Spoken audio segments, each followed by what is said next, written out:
All right, here we are again. I hope you had a nice Thanksgiving. And so now we're going to get back into where we left off with chapter 12. And let's see, where are we?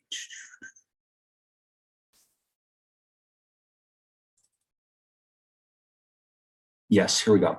So, yeah, we've been moving through this chapter and we still have a ways to go. And of course, when this is done, we'll be done with the new material. And then all that remains is to do the chapter 12 problem set and the, oh, I did. I had a nice Thanksgiving. Thank you. Yeah, so we still would have to do the chapter 12 problem set and the sample final, and then we're done. So there's a chance that we might finish early. And if we do, that's all right. I'll just post the final exam as soon as we're done. And then it can be due whenever we would have had our in-class final exam. Sometime, I think it's during the second week of December, maybe. Well, in fact, why don't I double check this real fast?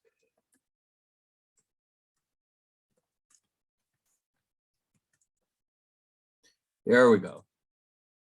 So since we're Mondays and Thursdays, let's see, if we were doing this class in person, when would we have had our final exam? Let's find out.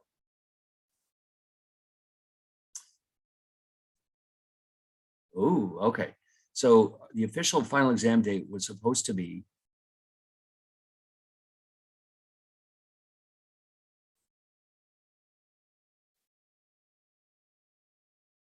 the 16th. Okay, the morning of the 16th. All right, that's good to know. All right, so here's what we're going to do. Let me go back in here and put up an announcement. That can be the last day in which the final exam is actually due, which is quite a ways off in the future, as it turns out, especially given that it's only 2 chapters. So let's do that right now. Let's go to Moodle.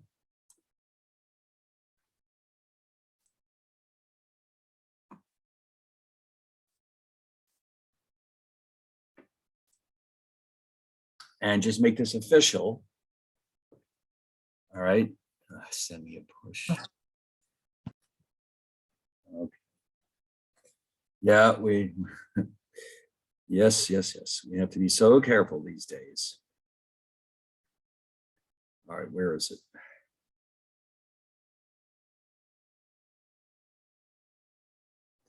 Okay.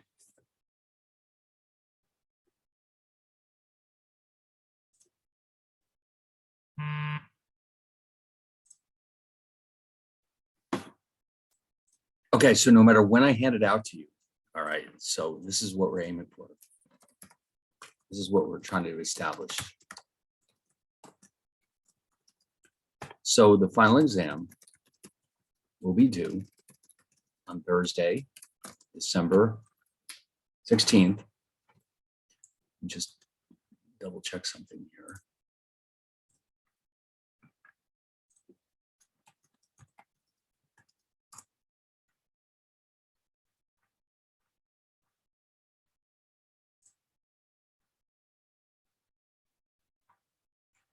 There it is. Just confirming that yes, Thursday is the 16th. Beautiful. But at midnight, not in the morning, at midnight. Okay. So there's a very real chance that you'll have up to 2 weeks to get this done. And that's fine. You won't really need it, of course, like the other exams. It's just a couple of chapters. But it's good to know the exact date that we have. So now today, as you know, is the 29th. So we officially have classes today and Thursday, the 2nd. And then 6th and the 9th. Okay, now, since chapter 12 is the last chapter of the course, there's a very real chance that we may not need to meet on Thursday the 9th. I think we might be done by Monday the 6th. And if we are, then I'll post the exam on the 6th. So that way you'll have 10 full days to get it done. And also in that intervening period of time, if you're really stuck on something, you can write to me by email and we can arrange maybe to have a Zoom session sometime during this period if you need to do any last minute reviewing. So that way, or you could just send me emails with questions if you have any. So then that way you'll hand in everything on the 16th and then we'll be done. Okay, and then you can have a great Christmas break.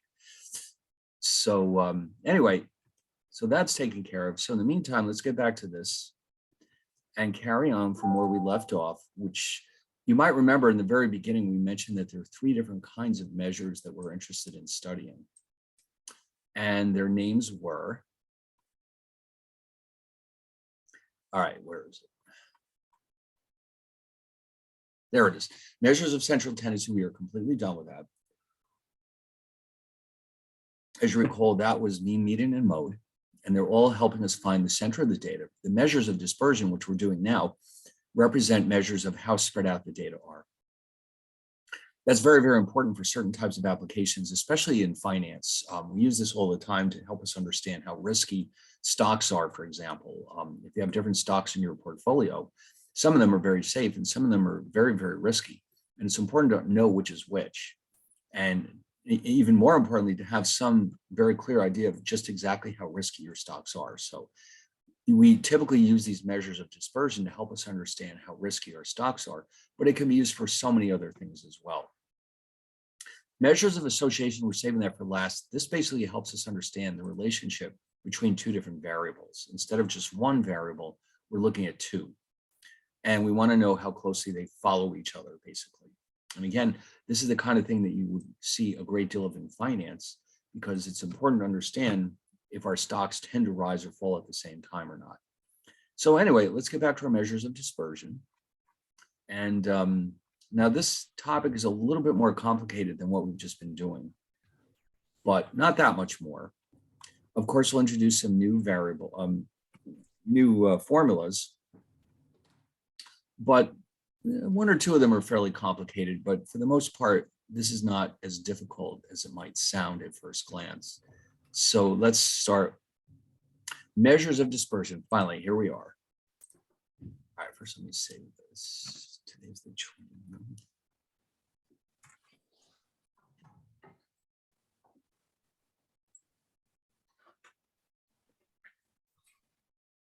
So measure of dispersion is designed to show how spread out the data are about the center, or in other words, the mean. Typically, the mean is what we're thinking about. Are the observations in our sample very close to the center or mean, or are they very spread out? Let me just give you an intuitive idea of when you might find this important. Suppose, for example, a marketing research firm is attempting to analyze the ages of its customer base. If the firm takes a sample from the general population, let's say, for example, they go to the mall and they just stand around and they hand out surveys, the spread of ages from the mean is likely to be very large. Now, why do I say that? Well, because if you're, let's say you're randomly walking around in the mall and you're meeting the customers and asking them, asking them survey questions, including their age, what might happen is you might get very young children in the mall, you might get very old people who are retired, and you might have everything in between. So the spread among the ages is likely to be very large. But on the other hand, what if they come to SUNY Purchase and they walk around there and ask the same questions? If the firm takes a sample from the students at SUNY Purchase, the spread of ages from the mean is likely to be very small. Why is that? Because just about, well, not every single person, but most of the students are between, let's say, 18 and 21. And if any of them are even a little older than that, it's not going to be much more than that. You know, you're not likely to find anyone who's even in their 30s, unless they're taking graduate classes or something. But so, you know, compared to the overall population, the spread of ages is quite small with the students at any college compared to the overall population. Okay, so this is what we're trying to capture. Now, this should be pretty straightforward. I think it's intuitively clear what we're saying here. In the case of the students, the ages are very close to the mean.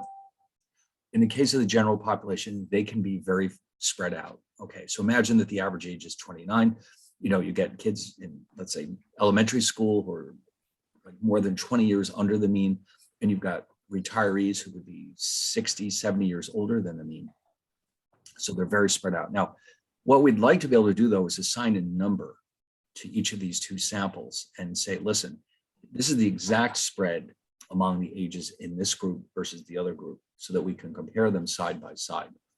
So in other words, it's not enough to say, well, yeah, obviously the ages are more spread out in the general population. We want to know how much more. And that's what these measures are designed to help us understand. How much more spread out are the ages in the general population than they would be at a college. So that's why we need these measures. Now there's 4 of them, but as it turns out, it isn't really 4 unique measures that we're looking at here. 2 of these are closely related to each other, as you'll see when we get there. And this one is related to other measures that we've already calculated. So really, there's only 2 unique ideas in this section. All right, and the range, as you'll see in a minute, is very, very simple. Okay, so we'll start now. I think everybody intuitively understands what the word range means. It's simply the spread or the difference between the largest and the smallest elements in a sample or a population. And that's all it is. Okay, it's just the difference between the largest and the smallest elements. And this applies, by the way, to both samples and populations. Now, like we've seen before, this one doesn't actually have a formula as such, but we're going to want to sort the elements before we do anything, because otherwise it might be easy to overlook the largest or the smallest element, especially if you have a lot of data. So let's take a look. Now, this sample we've seen before several times. And when we use the median, calculate the median and the mode, we sorted them out from low to high, because that'll just make it easier to do what we have to do. And there's our sorted data. And all we have to do to calculate the range rather is to note that the largest value is 5. And then we subtract the smallest element, which is -1. But when you subtract -1, you're actually adding 1. So the range is actually 6. Okay, so the range is a very simple concept. Now, it's easy to use it. And this is one of the reasons why it's so popular. In other words, it's not terribly sophisticated, but it does give us a useful number without a lot of intensive calculations. So this is one of the reasons why it's so popular. Now, also, I did mention before, there's no formula here. It's just a process, and it's the same for the sample and for the population. So it's just the difference between the largest and the smallest. Now, when we get to the variance, now the variance is the only really complicated measure that we're going to look at in this section. And we will need to have a separate formula for samples and populations. Okay. Now, when you see this thing, you're going to remember way back here when we were reviewing the summation operator. And we went through a bunch of examples. And I mentioned at the time that you're going to need to be able to use these formulas as we look at the more complicated cases, the complicated measures. So remember, we started out with the simple sum, where we just literally add up all the elements in our sample. Okay. And then when we change the notation a little bit, x squared means you're adding up the squares of these x's. So here we square each element separately. In fact, this is the same data set that we're looking at now. We square them all and then we add them up. All right. So then on the next slide, we have a similar looking but different case. And so here, you notice because the square is outside the parentheses, this means that you're going to add up all the terms first and then square the final result. But it's the next example that we really need for the variance. Okay, so you might recall, this is what we did next. We took this setup where we take and we're subtracting a constant from each element in our sample before squaring the differences and then finally adding them up. All right, so then we did a specific numerical example on the next slide we decided to assume that k is equal to 3. Okay, so in other words, with the data we had, we've been using several times, assuming that k is 3, here's what we're going to do. Go through each element one at a time, subtract this 3, and then when you've done that, you square them, and then finally at the end, you add them up. And this expression you're seeing here is part of the formula for the variance. And that's why I'm mentioning it right now, because this is exactly what we're going to do in the numerator of our variance formula. So you have seen this before, but not for a while.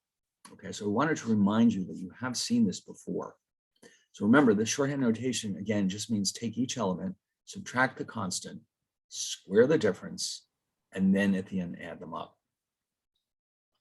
All right, so it's a little involved, but it's not really that difficult. You just have to be careful. More than anything else, you have to be careful. It is super easy to make mistakes with this formula. Okay, so you just have to watch it, especially with all those negatives. So if you notice the way I've done it, here I've got all the differences. Then I square them to come up with these answers. I find that doing it this way makes it harder to make mistakes. All right, so now with that review, we can go back, and this formula won't look so painful after all. Let me show it to you right now. And you'll say, oh, is that all it is? It's not so bad, is it?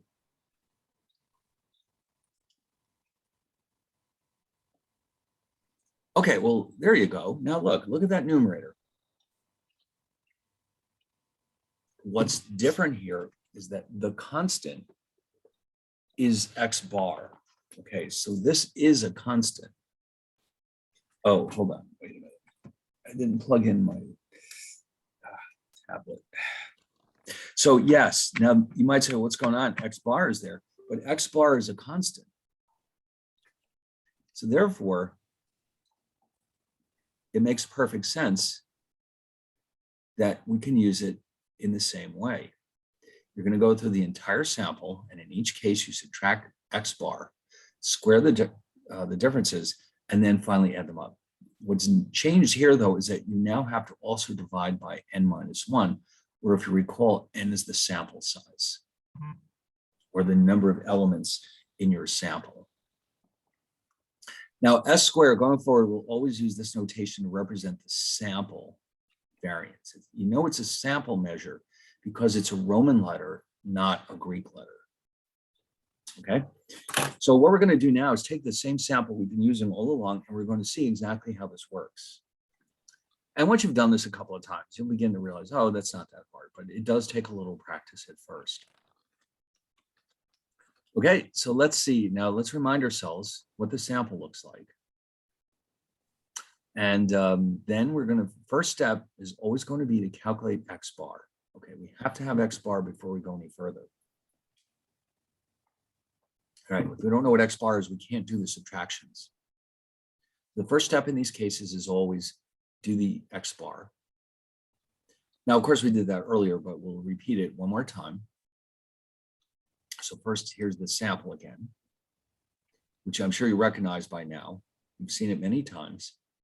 And earlier on, when we first introduced this concept of sigma or sample summation operator, we went ahead and calculated X bar by adding up these numbers and divided by 5, because there's 5 elements in the sample. So here's a quick review of how this is done.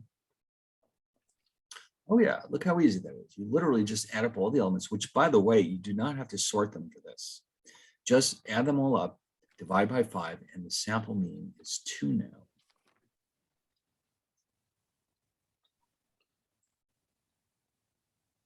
All right, now here's what I'm going to do. I'm going to copy this.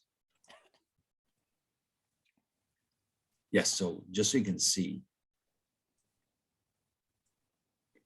Ooh, boy, that's really messy. What happened? All right, there you go. Just so you can see, you can confirm that those are in fact the 5 elements in the sample added up and divided by 5, which gives us a sample mean of 2.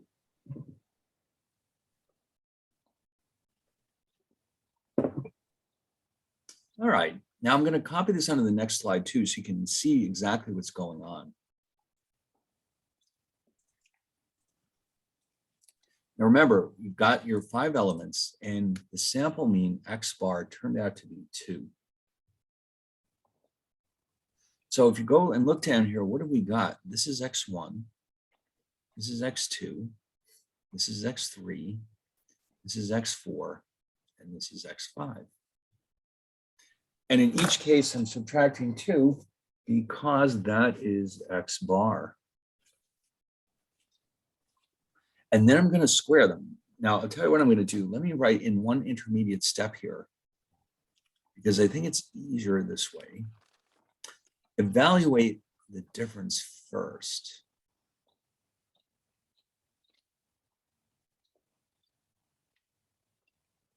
And then divide by 4. Now, by the way, I just want to point out, don't forget, this is the first time that we're dividing by n minus 1 instead of n. We're used to dividing by n. This time it is actually n minus 1.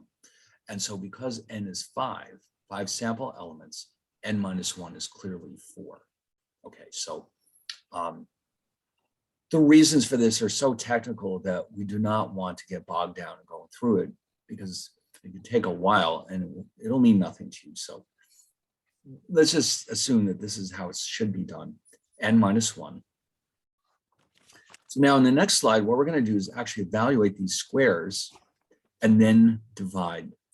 After we add them up, we're going to divide by 4.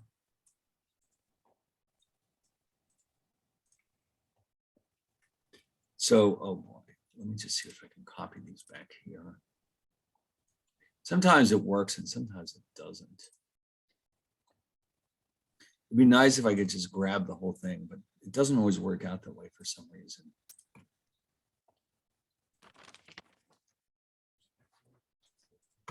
I'm still learning how to use this thing, I guess.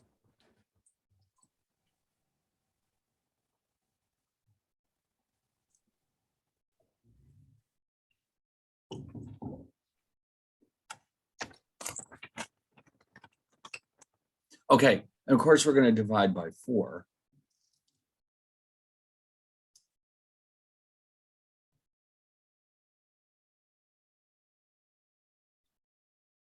So what I just wanted you to see is that this is 0 squared, this is -3 squared, this is 1 squared, this is 3 squared, and then finally this is -1 squared. And when you add them up, you can see that this is 20 over 4, which is why we get 5. And that's how it's done. So it's really, as long as you're careful, it's really not all that difficult.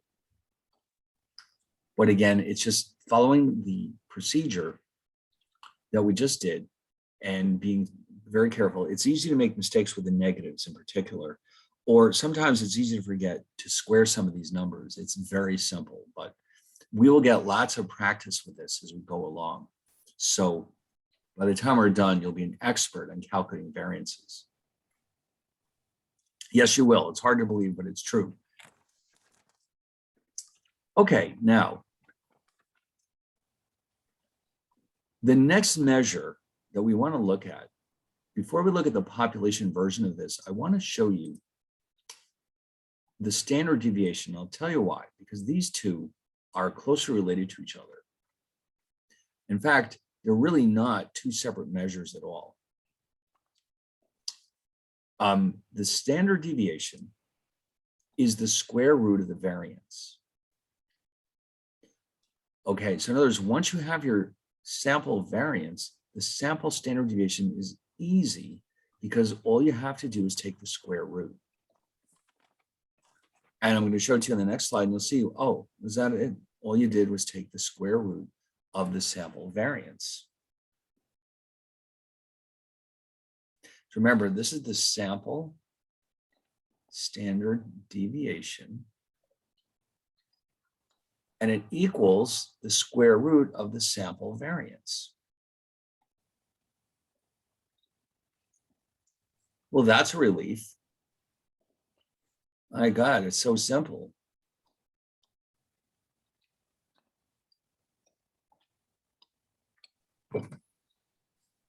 So that's everyone, I'm sure everyone's breathing a sigh of relief now, like, oh, wow, this is so simple. And it's true, it is very simple. And so in our case, you might recall if from a minute ago, the sample variance was 5. So therefore, the sample standard deviation is just radical 5, which is approximately 2.236. And that's all you had to do. So you're almost getting like 2 measures for the price of 1 when you do this.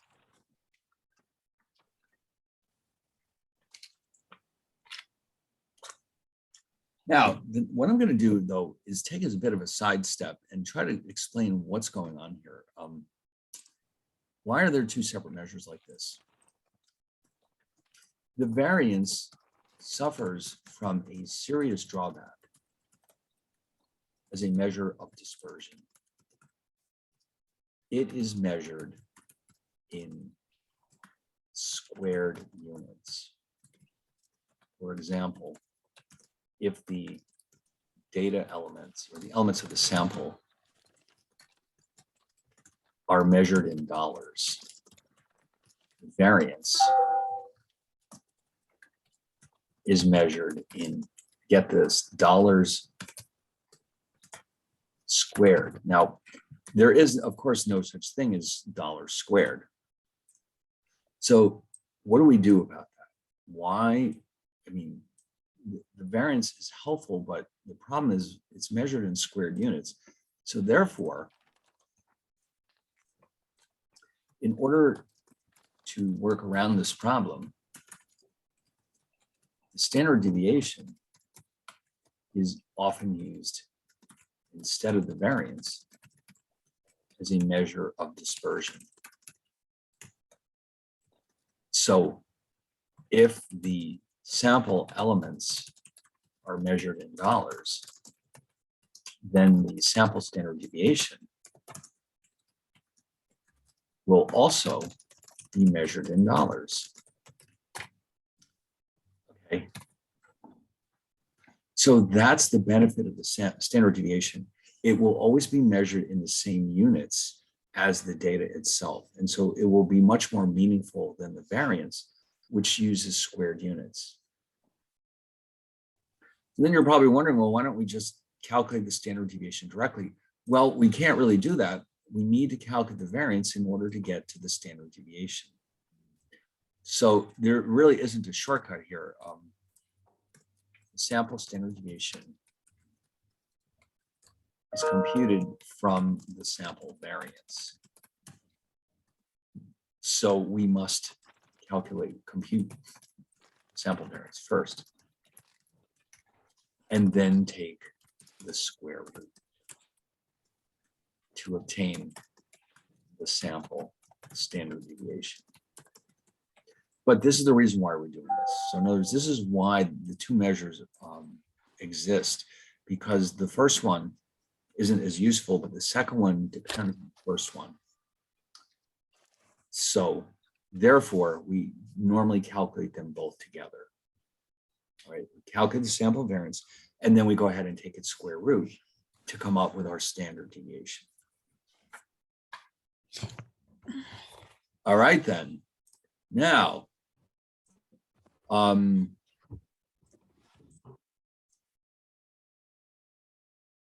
I think I got it. Okay. All right. Anyway, now this, I did mention that this time we do need a separate formula.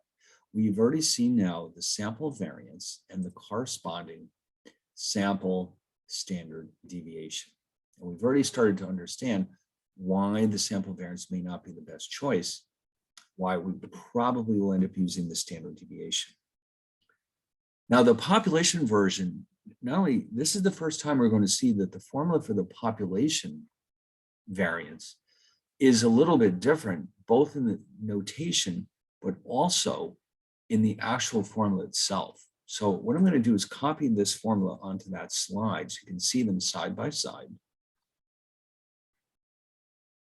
and compare them to each other and say, what's different?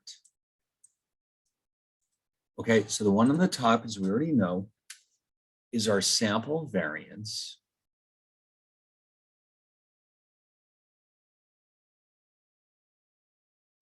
And this is our population variance. Now, of course, you'll recall that capital N is the population size. To distinguish it from lowercase n, which is the sample size.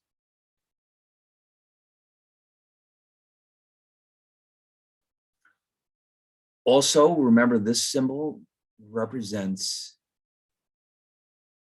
the population mean.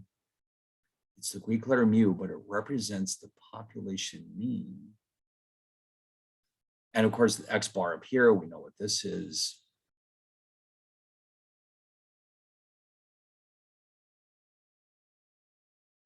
But what's this thing right here? Well, here's an interesting twist. It's a Greek letter, but guess what? It's called sigma. Well, how can this be? We already have a sigma, don't we?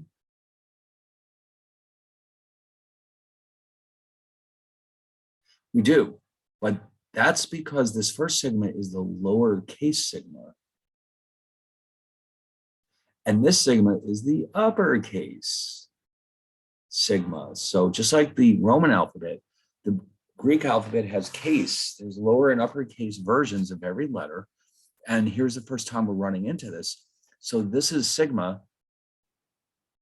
And so is this one. Look, two sigmas. So the first one is the lowercase version, and the summation operator is the uppercase sigma. So this sigma squared is our population variance. And again, you can tell it's a population measure because it is a Greek letter. Okay. Now, if you look at the formula carefully, though, the only way they differ, the steps are identical, except that if you notice in the denominator, instead of dividing by n minus 1, we're dividing by n. Okay, that is the only mathematical difference between them. The rest is notation. And again, the reasons for this are crazy technical, and we don't want to go over that right here. But we do have to be careful with the variance. We're supposed to divide by n, and with the sample, we're supposed to divide by n minus 1. Other than that, they're identical to each other. It's the same idea, the same concept. And in addition to that, if we know the population variance, the corresponding standard deviation is simply, as you can guess, the square root of the population variance. So here it is.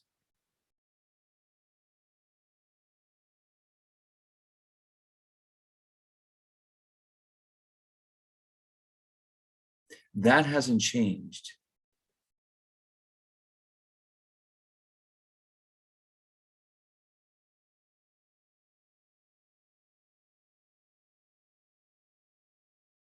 And the reasoning is exactly the same, because we want to get rid of the problem of squared units.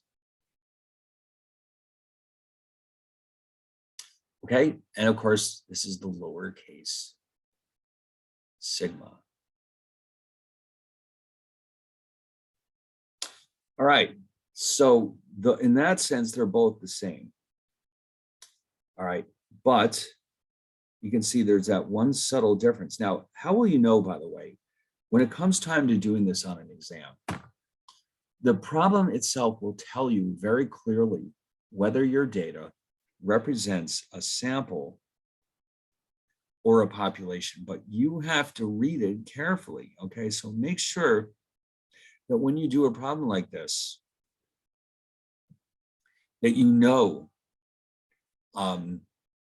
whether or not it's a population or a sample, okay? So that's something you must not overlook. Okay.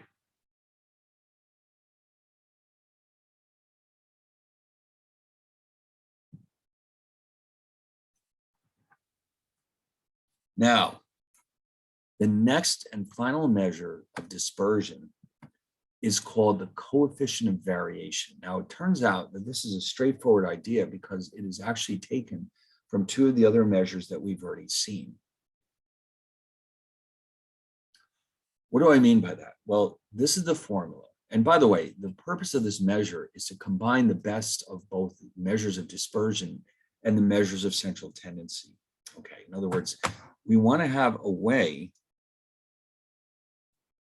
of combining the two so we can see how spread out the members of the sample or population are compared to the mean. All right, so let me show you what I'm talking about. What we're going to do, regardless of whether it's a sample or a population, is take the standard deviation, divide by the mean, and multiply by 100%. I mean, sorry, a percentage, 100, yes, 100, to turn it into a percent. Okay, so in other words, the purpose of that 100 is to turn this into a percent. Okay, so let's see an example of this. Oh, and by the way, yes, CV stands for coefficient of variation. All right, now imagine, I mentioned this before, stocks. Stocks, you've heard about stocks, I'm sure you have. They represent ownership of a corporation. You can buy shares of stock in any US corporation that's publicly traded. And your hope is that the price will go up and you'll be able to sell them for a huge profit. In fact, already you're old enough to buy stocks if you have some savings. You only have to be 18, but most people don't get started investing until much later when they actually have enough money to live on, and then they can save the rest. But imagine that this is a portfolio manager, and there's two different portfolios of stock that he's managing. We'll just call them A and B. And we'll treat these as populations. Now, I'm going to give you their data right up front. So the mean of the first portfolio is 8%. Now, if you notice, I converted that 8% into a decimal. It's usually easier to deal with decimals when you're calculating percentages. You can always rewrite it as 8% later on. The mu, remember, means the population mean. We're treating this as a population. And then for the standard deviation,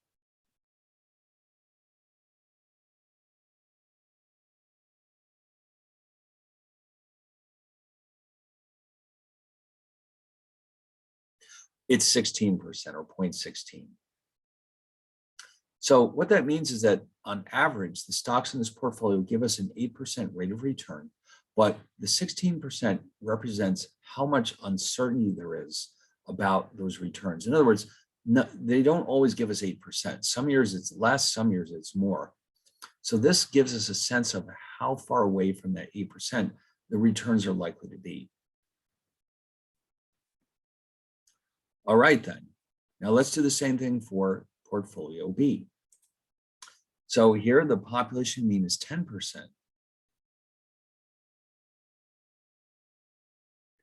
And the standard deviation is 30%.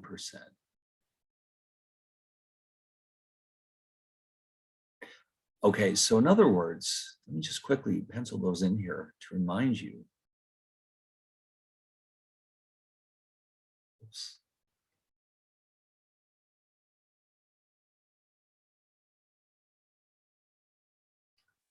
Just to compare them side by side. So in other words, the mean of portfolio B is higher than for A, but the standard deviation is also higher. So in other words, portfolio B offers a higher average return, but is also riskier since its standard deviation is higher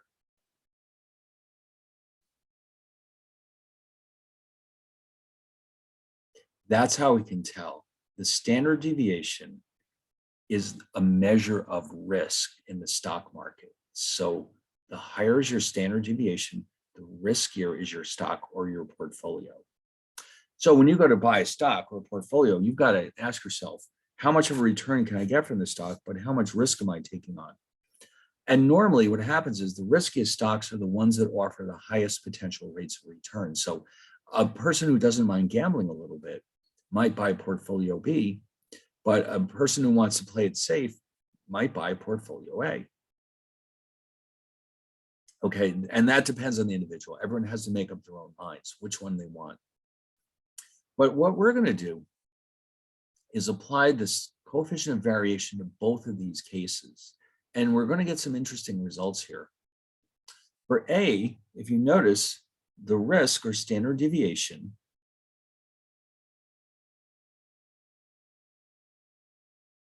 is double or 200%. So in other words, the risk is double the return. So that might be a good number, it might not be. What we have to do now is look at B and see how it stacks up with A.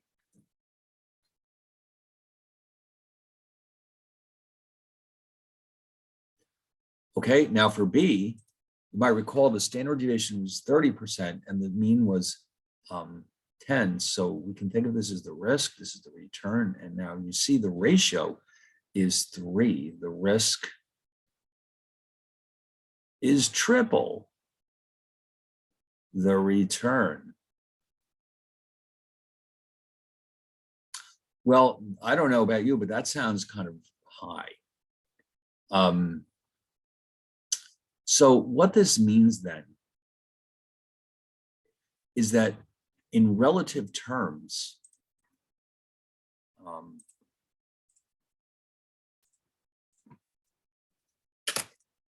for portfolio B, the risk relative to the return is much higher than for portfolio A. Okay, now, this doesn't mean that you should definitely buy A or B, but many investors will choose portfolio A as a result. Not everyone, there are gamblers out there who still go for B, but it gives you a sense that, well, they're both risky, of course. The risk for A compared to its return is lower. And so it might be an opportunity to buy A because the risk is quite a bit lower compared to the difference in the returns.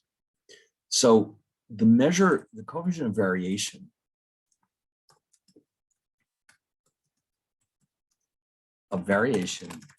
is a measure of relative dispersion in the sense that it's relative to the center of the data. The range, variance, and standard deviations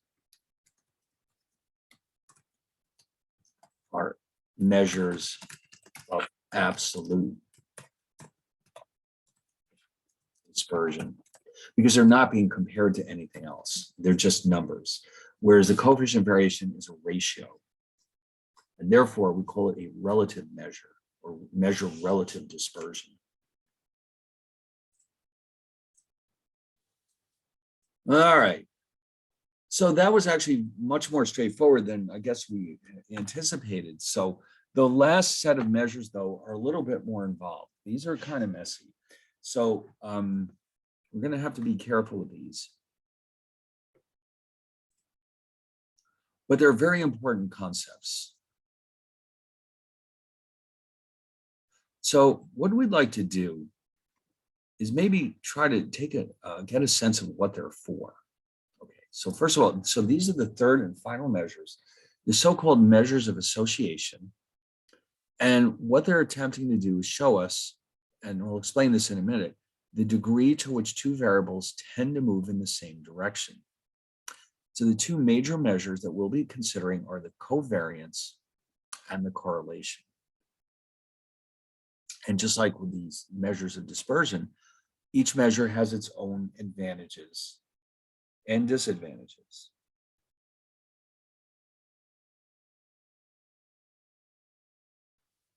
All right, now, first things first, what exactly is this all about? All right, well, let me show you an example. For example,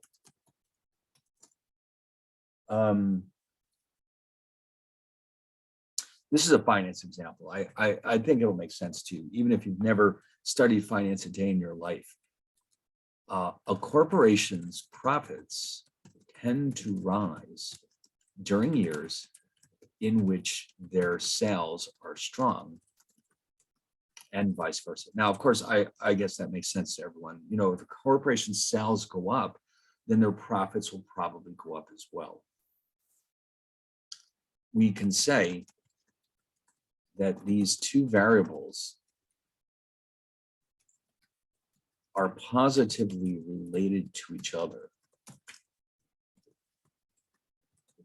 in the sense that they both go up or go down at the same time. Okay. Now, in order to really visualize what this is all about, we're going to introduce a new type of graph here. A special type of graph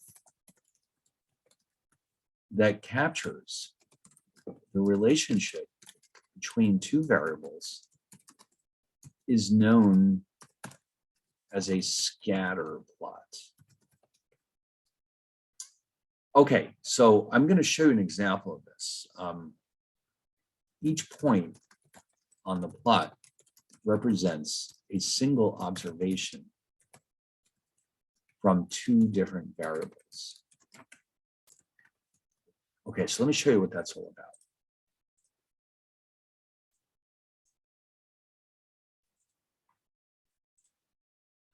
So let's just say that I wanted to, you know what, I'll tell you what, why don't we sneak this into Excel? Excel is so powerful and so, it's amazing how what it can do. So let me just make up some numbers. So we'll have sales and profits. Okay, so these would be for, let's say, 10 years.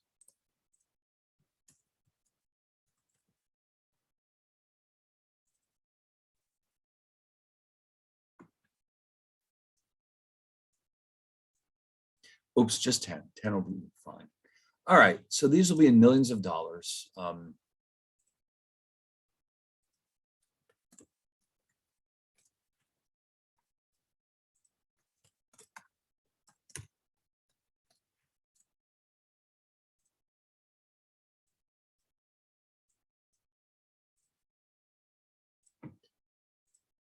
Okay, so I'm going to make up some numbers.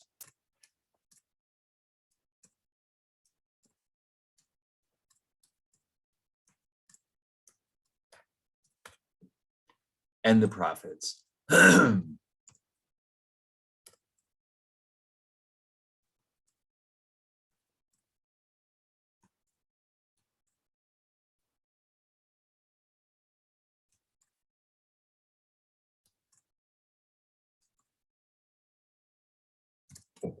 All right, so then I'm going to plot this thing.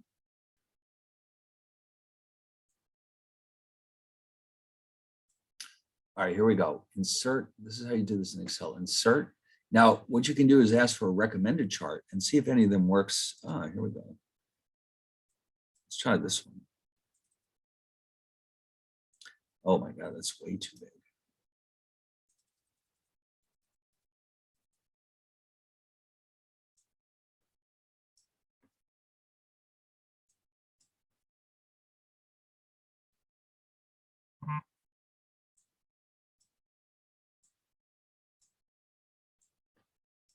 Okay, so First, let me clean it up a little. I'm going to add it, give it some labels.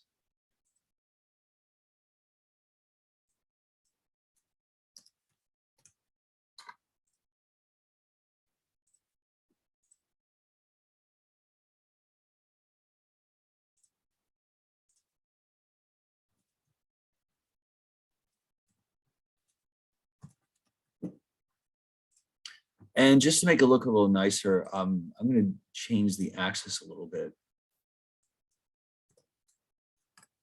Okay, one more detail. I'm going to add what's called a trend line.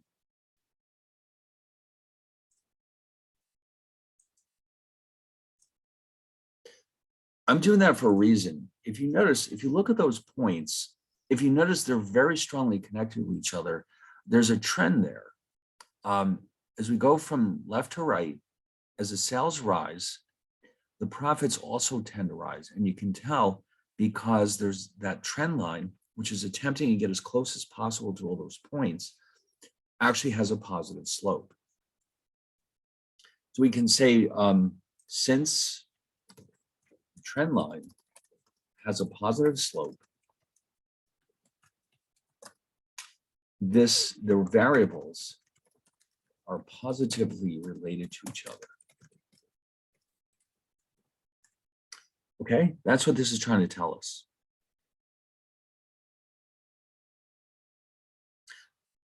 Now imagine that I had another example. Oh, but let me save this. I think we might as, there's no point in wasting all this wonderful example here.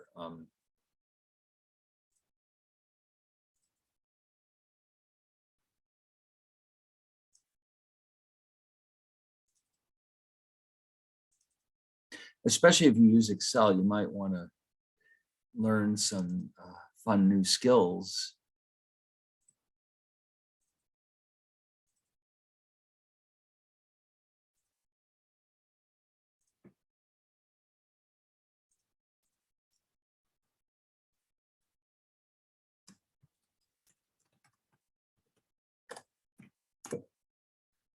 All right, so let's try another example, but this time,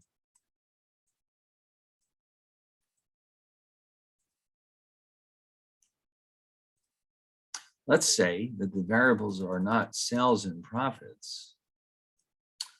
How about the cost of raw materials?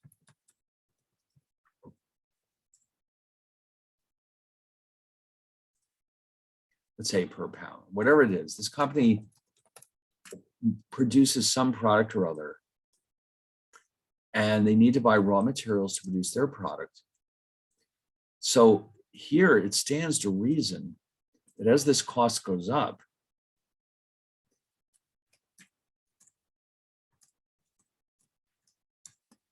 the profits will go down. All right, so let's try that example.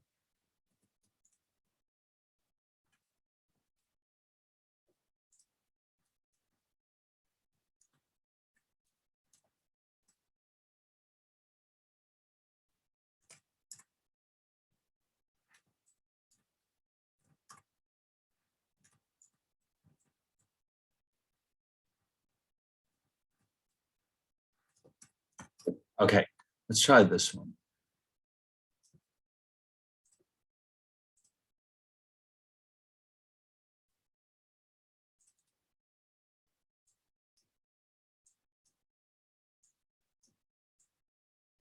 All right, let's clean it up a little.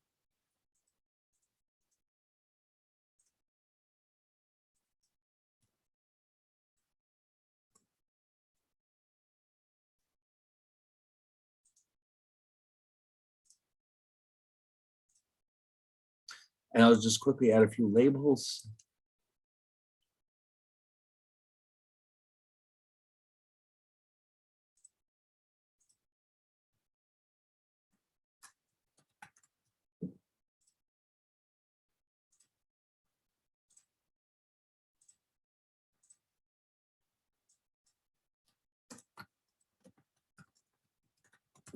Okay, so since the trend line is negative,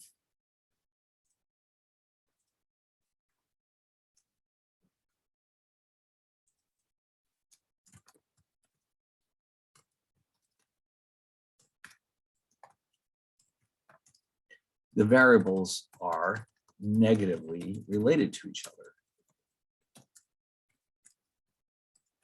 In other words, when one goes up, the other goes down, and vice versa. If the cost of materials goes up, the profits go down, and vice versa. Okay, so you can see from this scatter plot what's happening here. It's easy to see at a glance that these two variables are going in opposite directions. The higher the cost of producing our product, the lower will be our profits, of course. And you can see how easy it is to pick this up with the scatter plot. Now, there's a third possibility here too. You might think, well, what's going on here? What else could there be besides a positive and negative relationship? Another possibility here is this. It's possible that two variables are simply not related to each other at all. How about the temperature? Suppose this company manufactures jewelry. Why would the temperature have any bearing on that? So let's say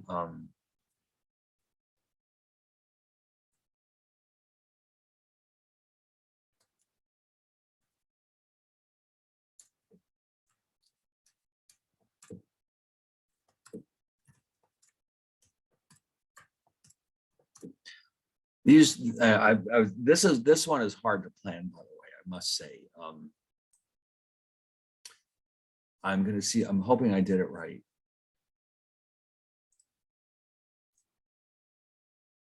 Yeah, okay, I'll accept. I think that's not bad. I'll tell you why. Here's what I'm looking for. The idea here is that there should be no actual relationship between the temperature and the profits of this corporation.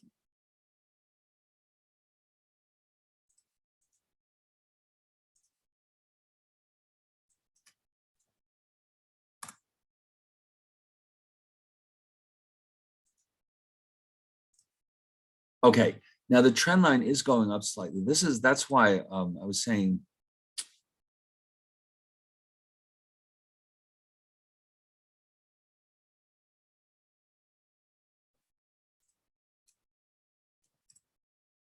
oops, that's too much. There you go. I'm trying to, what I'm hoping to do is make it almost perfectly flat. Oh, I think I got it. Okay. All right. So here, oh, I almost forgot the axes. Okay, hold on. Oops.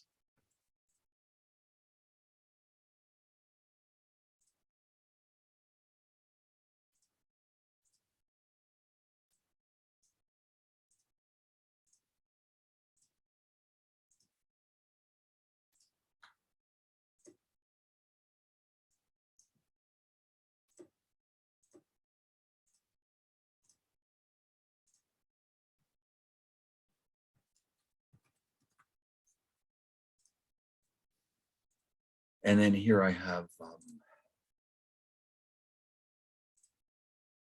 temperature.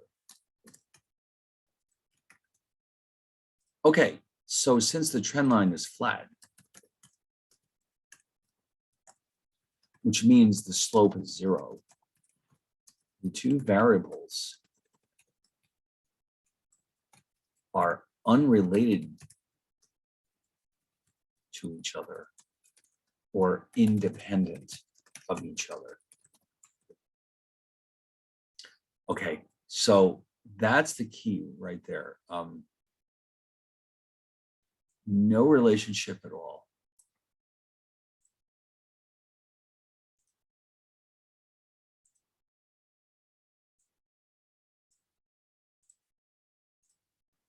Okay, so those are the three standard cases. And we can have everything in between. We can have a positive relationship, which is not quite as strong as this one, where the points are more scattered around. We can have the same thing here with the negative relationship. And then here, well, this is, a separate case. This means they're just not related to each other. And, there's a lot of variables that are really not related to each other. I'm sure you can think of a bunch of them, like, your grades and the amount of money that you spend on gas, let's say. What do they have to do with each other? Absolutely nothing. So those would be independent of each other. Okay. All right. So I just wanted you to see, I wanted you to see what a scatter plot looks like. And I wanted to show you how you can tell whether the variables are positively related to each other, negatively related to each other, or unrelated to each other. Okay, now what the measures of association will do is give us an exact numerical value for the strength of this relationship. In other words, we can clearly see that this relationship is positive, this is negative, and this is essentially zero. But we want to know exactly how strong is that relationship so that we can compare them to each other. Right? That's what the point of this is. We need to have a numerical measure or value that we can use to separate the different cases from each other. All right, now let's get back to the slides. And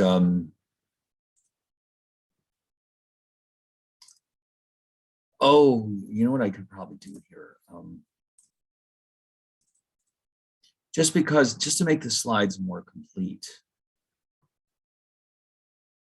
I'm going to copy those graphs in there.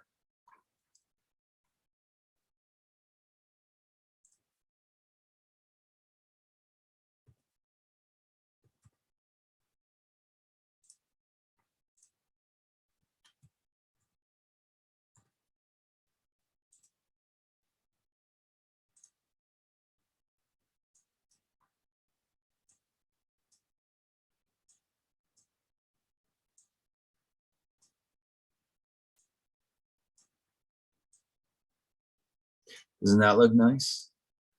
Yes. Okay.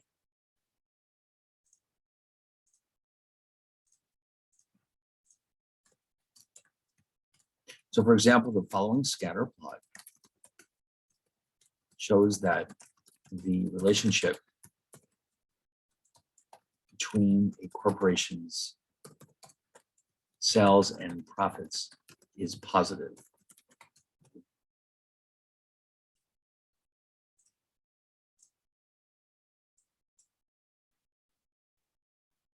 And I'll put in parentheses the two variables tend to rise or fall during the same years. Okay, and then we'll do the same thing for, oops.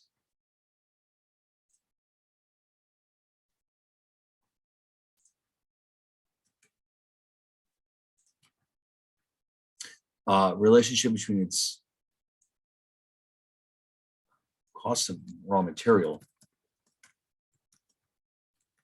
and profits is negative. The two tend to rise, move in opposite directions.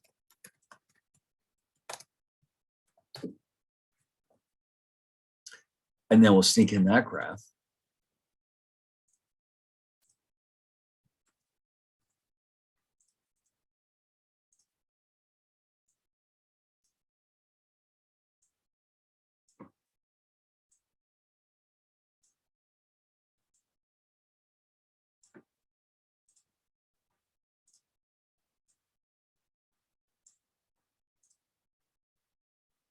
Okay, and then finally,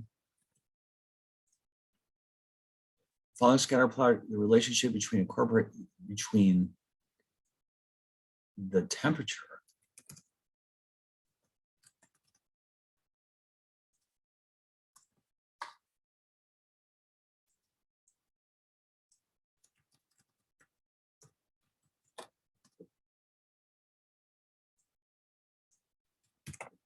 So the relationship between the temperature and the corporation's profits is zero. The two variables are unrelated to each other or independent of each other.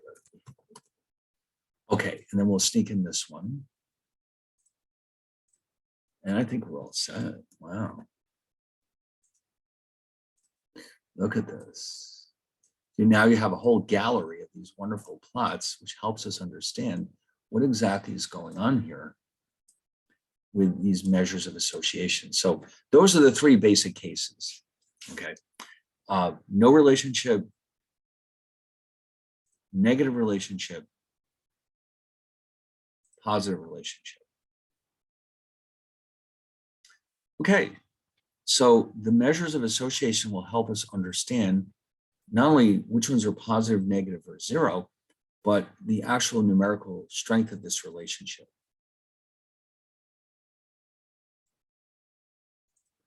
Okay, let me just do one more thing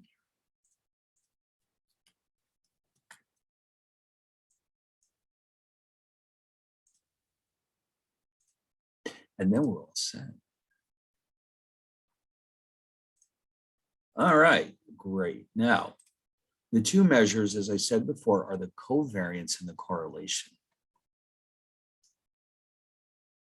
Now, I'm going to tell you right up front, these are a little bit messier than what we've been doing, but not much.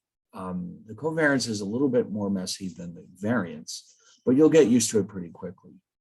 The reason why it's a little bit messier is because you're comparing two different samples or two different populations. So let me show you the formula real fast. And you're going to say, well, you know, this is getting a little bit complicated, isn't it? So the first thing I'd like to point out is that we have two samples. One is called X and one is Y. In fact, let me just show you the data real fast. We'll have two samples. This is sample X over here on the left. This is sample Y on the right. They represent two different things. It could be anything. It could be sales and profits, for example. But in the formula, if you notice, here we're looking at the elements of sample X.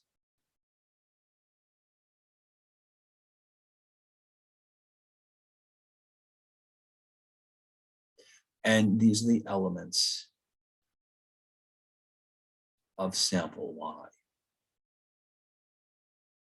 If you notice, of course, this is X bar, which is the mean of the sample.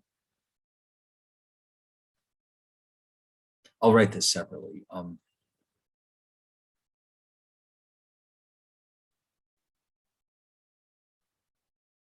We know this very well, but now we have Y bar, and it's the same thing. We're just adding up all the elements in Y and dividing by N. So it's just the mean of sample Y. That's all it is. So in that sense, nothing is new here. And then this is N. Now, by the way, each sample has N elements.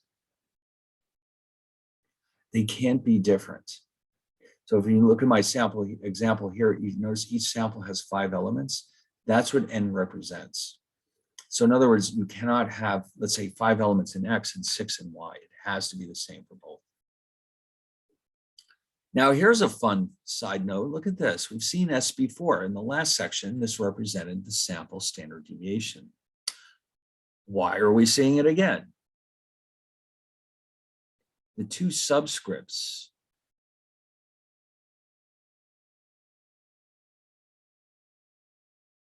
tell us that this is no longer the sample standard deviation. Instead, it is now the sample covariance. And the only way you can tell is that it has the two subscripts. Otherwise, remember before we had S, just plain old S, it was the sample standard deviation. But this one is the sample covariance. I don't know how or why this came about, but this is the standard way of expressing the covariance. They're using the S again, but with the two subscripts, it should be clear that it's not the sample standard deviation any longer. It is now the sample covariance. All right, now, this is a fairly messy process. So the first thing you would normally do is calculate both X bar and Y bar. All right, let me just, oh, it says it right here. The first step is to calculate the mean of each sample. Okay, so remember here we had 1, -2, 3, 0, 3. And that gives us a sample mean for X of 1.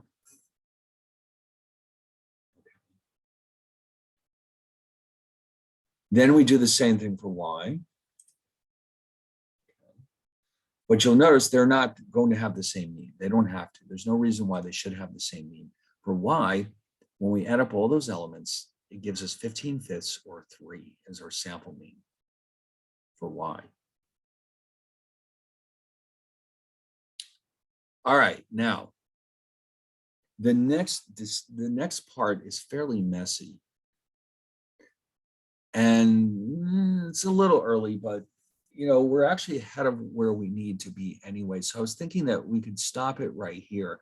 And when we come back again on Thursday, we can start this example from scratch and do it from start to finish, because it is a fairly complicated example. And I'd rather do it at the beginning of the class than at the end, especially because, like I said, we're actually ahead of time. We're almost certainly going to finish early anyway. So why don't we stop here? We'll wrap this up on Thursday. And I'll tell you what, since we're so close to the end here, why don't we at least start the chapter 12 problem set on Thursday as soon as we're done with this last section. The number of slides is pretty small, but the calculations are fairly involved. So here's what we'll do. We'll stop it here. Let me see if I can go find my announcements.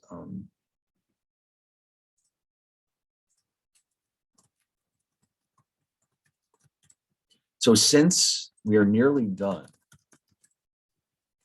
with chapter 12, we will go at least start the chapter 12 problem set on Thursday, December 2. Okay, so then that way the following week we can focus our attention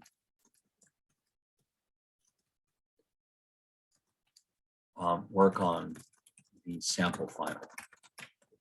Okay, so we're getting very close to the end here. I do have, by the way, I do have one more video to show you. It's more of a big picture overview of what we're doing right now, the measures of association. It's explaining to you how they're used in the real world and how they're related to each other, but we have to save that until we're done. Okay, so we'll can't do that now. It won't mean anything to you. But so that'll be our plan. So on Thursday, we'll finish up the chapter, we'll watch the video, and then at least start the chapter 12 problem set. And then the following Monday, we can do the sample final. And in fact, there's a very real chance that that will be our last session because we're almost done. So that means basically a week from Thursday, the 9th, we probably won't have to have a class, but I'll remind you again. And that way I can give you the final exam. I mean, really, I can post it next Monday and you'll have tons of time to do it. So that's like 2 weeks. No, it isn't, but it's a lot of time. So, all right. In the meantime, I guess we'll stop right here and I'll see you all on Thursday. Okay. Oh, let me post this. That would help. All right. So see you all on Thursday then.